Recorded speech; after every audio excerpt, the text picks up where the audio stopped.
Olá, pessoal, estamos aqui para falar mais uma vez de Netflix.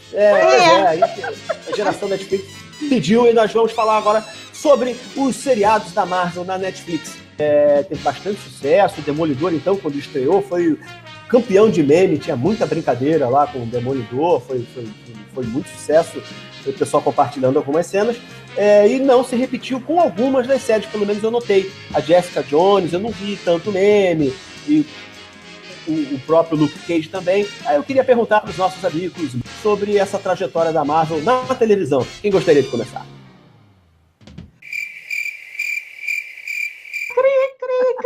Eu gostaria só de apontar para os decenautas que na minha opinião, é onde a DC está, pelo menos em algum lugar, a DC está ganhando da Marvel, que é nos seriados de televisão. Então, o nível de cuidado que estão tendo com o Demolidor é muito grande.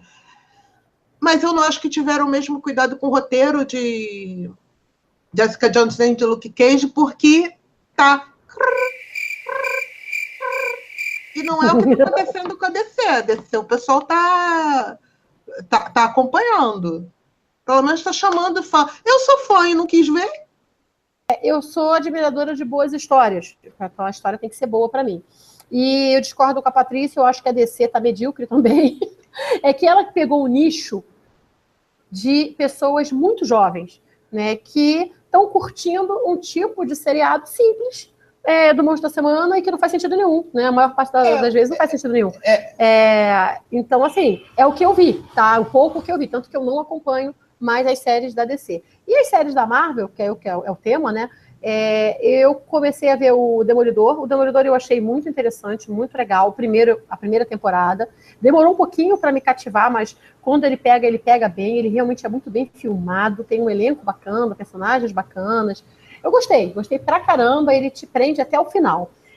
Aí a gente embarcou depois em Jessica Jones, eu já senti uma queda de ritmo, gente, eu ficava tão entediada, e aí quando ele chegava, ele tinha um gancho. Quando ele tinha aquele gancho, eu falava, bota o próximo. E aí resolvia-se o gancho e ficava aquele lentidão. Eu percebi que era um vilão improvável, sem explicação, tinha muito furo. Aí eu comecei a ficar um pouco chateada. E aí eu não prossegui. Eu não vi a segunda temporada do Demolidor ainda, não vi o Luke Cage, porque eu não gostei nem da Jessica Jones, então eu não tinha motivo nenhum para ver o Luke Cage. Então, para mim, tanto a Marvel como a DC ainda precisam acertar o ritmo nas suas séries. O JM, você tá em dia?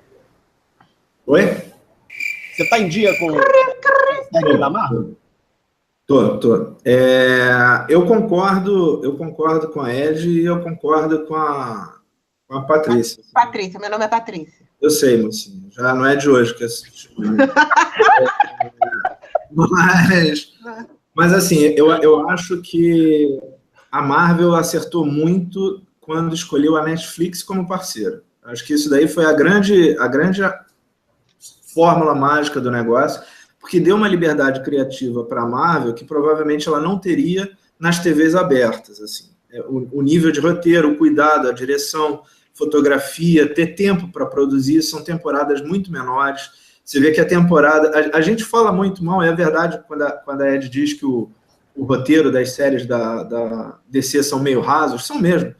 Mas a gente tem que lembrar que cada episódio tem 40 minutos e uma temporada média tem 23 episódios. Quer dizer, é como você fazer um longa-metragem quase toda semana.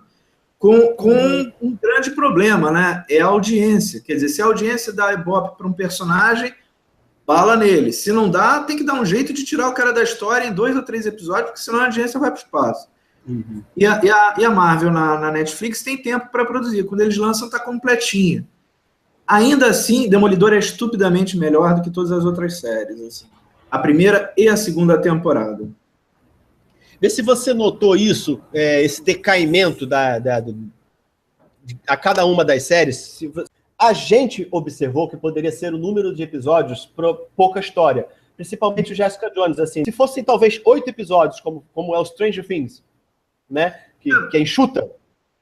O que eu acho no negócio da Jessica Jones é que é chato dizer, mas as pessoas não escrevem para mulher. Quando a protagonista é feminina, é muito difícil você ter um roteiro bem estruturado, assim, ou ele fica bobo, ou tentam dar uma posição para ela que não funciona. Jessica Jones não tem história, é muito vazia, você não tem empatia pela personagem, você não vê a história dela, você não compra a história dela.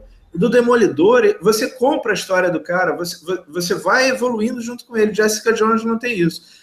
Até porque o Demolidor tem 30 anos, né, já na mídia, tem uma bagagem. Tem uma marca, né? Você reconhece, por mais que você conheça ou não conheça histórias em quadrinhos, Demolidor você já ouviu falar. Jessica Jones passa batido, ninguém sabe.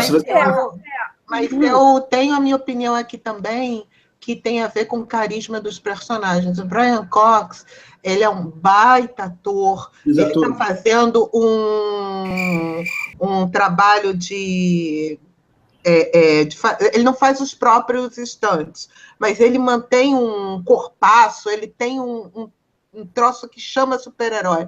Eu vou dizer, não sei se vocês já viram um trocinho chamado Finn Jones, que será o Punho de Aço. Ou coisinha esquelética e sem graça. Entendeu? Ele não, não chama... Ele está no Game of Thrones. Ele é o Cavaleiro das Rosas. Ele é o Cavaleiro das Rosas, ok. Eu achei esse bichinho... Ele é o cara lá da esquina, entendeu? Hi, I'm Danny Rand. I've been away a long time. Let's go, you don't belong here. I'm Danny Rand. Guys, I just want to talk. Carisma de ator que eu tô falando. Aquela coisa de encher a boca da gente. Eu vou dizer, eu tô guardando muito as minhas fichas, porque quando eu soube do Demolidor, não tinha visto ainda, só tinha visto os cartazes e as fotos, eu achei que o Eu também não gostei do ator, não. E uma das coisas que me fez demorar a gostar do Demolidor foi o ator. Eu achava ele muito sem graça.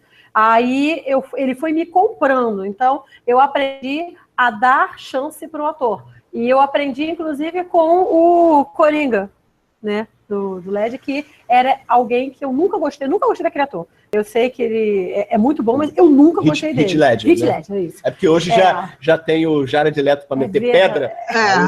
O Coringa, que eu saí do cinema, assim, desculpa, gente, desculpa. Se eu encontrasse com ele na rua, continuo não gostando de você. Eu fico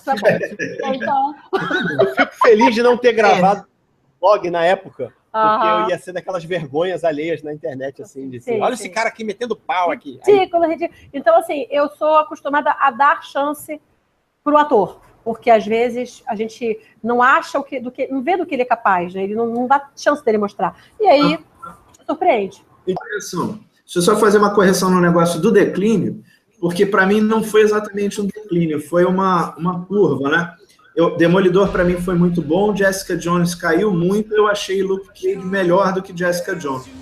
Não subiu no nível do Demolidor ainda, porque não deram muita chance, mas foi uma história muito mais interessante do que foi Jessica Jones. Mas tirando isso, tem uma queda aí do Demolidor para os outros, tem uma queda. Deixa eu falar rapidinho do Luke Cage, que eu terminei de ver essa semana. A série, para mim, tem o mesmo problema da Jessica Jones. Ela é muito longa, a história não aguenta aqueles 13 episódios. Acho que poderia ser facilmente reduzida para 8 episódios. E ainda teve um problema estranho, que foi, você tinha um vilão, que é o Boca de Algodão, que tá lá até a metade do seriado, até que acontece um negócio com ele, que ele sai da série, parece que ele foi filmar Moonlight, e aí aparece um outro vilão tirado da manga. E aí você fica ali com duas situações estranhas, quando você já perdeu metade do seriado mostrando o background, a história do Boca de Algodão lá, e à toa. Fala aí, Rick. Qual é? Tá em dia com a Netflix? Mais ou menos? Com a Marvel Netflix? Tá mais atrasado do que as minhas contas aqui. Eu acabei vendo só a primeira Demolidor e o Jessica Jones. A primeira Demolidor é excelente. Acho que é a única unanimidade dessa série da Netflix, da Marvel, é a primeira temporada do Demolidor, e que é a única também que é imune à principal crítica, que é a pouco roteiro para muito episódio, né? Realmente, assim, o primeiro Demolidor, ele aproveita perfeitamente aproveita cada episódio, a história é desenvolvida perfeitamente em cada episódio. Os personagens são muito bem desenvolvidos, etc e tal. A Jessica Jones talvez pudesse, em vez de ser 13, ser 10, mas nem... os 2 primeiros eu achei que estava um pouco lerdo. Mas depois, na minha opinião, ele entrou nos eixos, e eu gosto muito da personagem da Jessica Jones. Eu acho ela especialmente bem escrita, eu gosto muito da trama, da história e da relação dela com o vilão, e de como a história ela é um símbolo de histórias de abuso. Dela, das pessoas que ela encontra, que passaram a mesma coisa que ela na mão do vilão, e como ela consegue superar isso, o que ela tem que passar para superar isso. Então eu gosto bastante, eu achei uma série muito boa.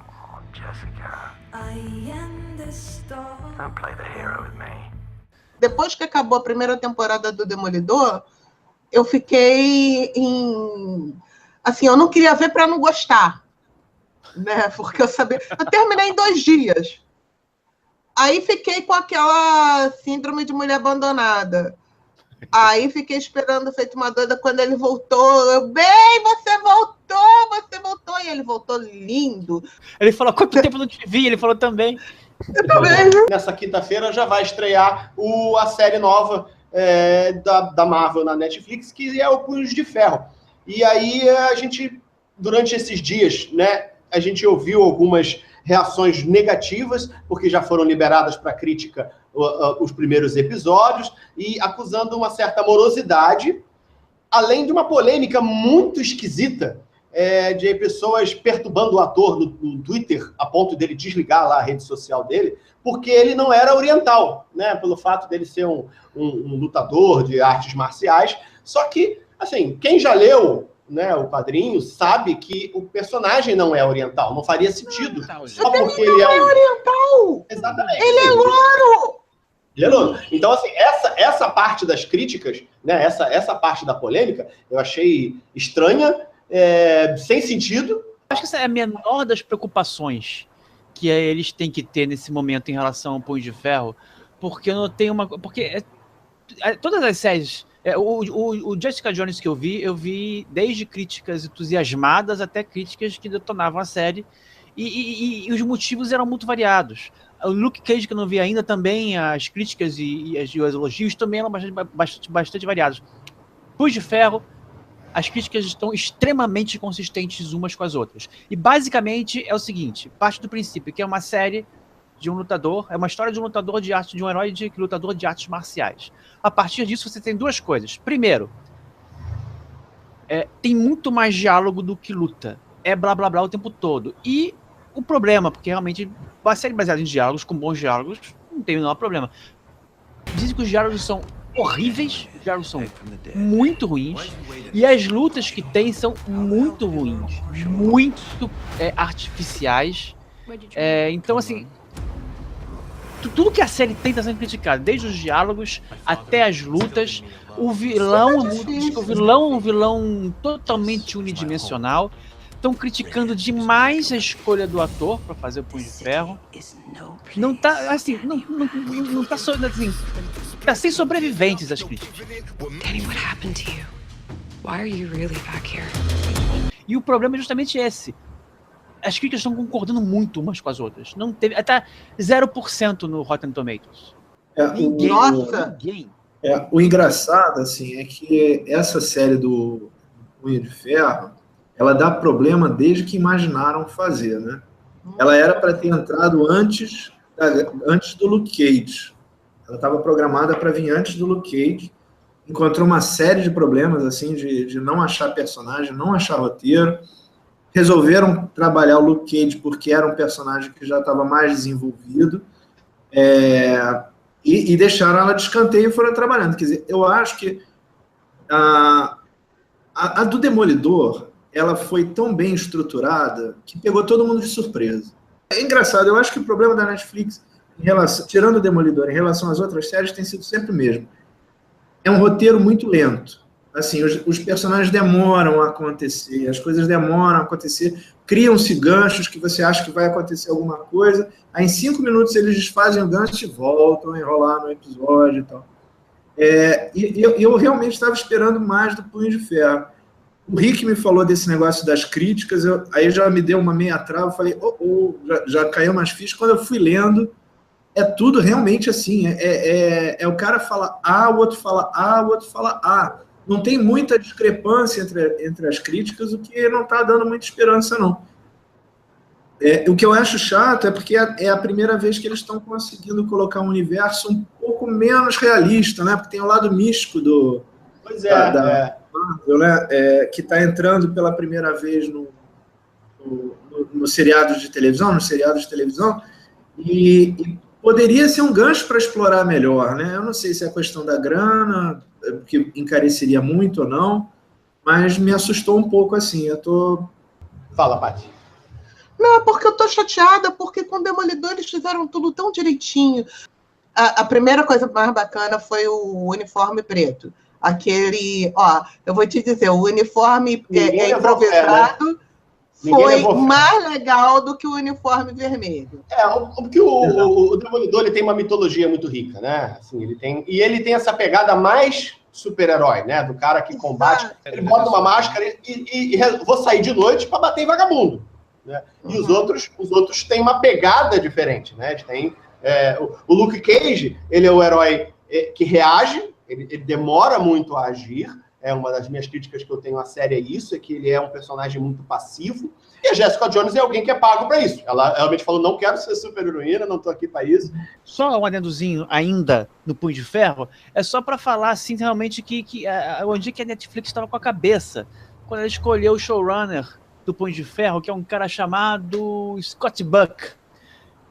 Scott Buck só foi showrunner de série uma única vez anteriormente, que foi das 3 últimas temporadas de Dexter, que é justamente quando a série começou a cair.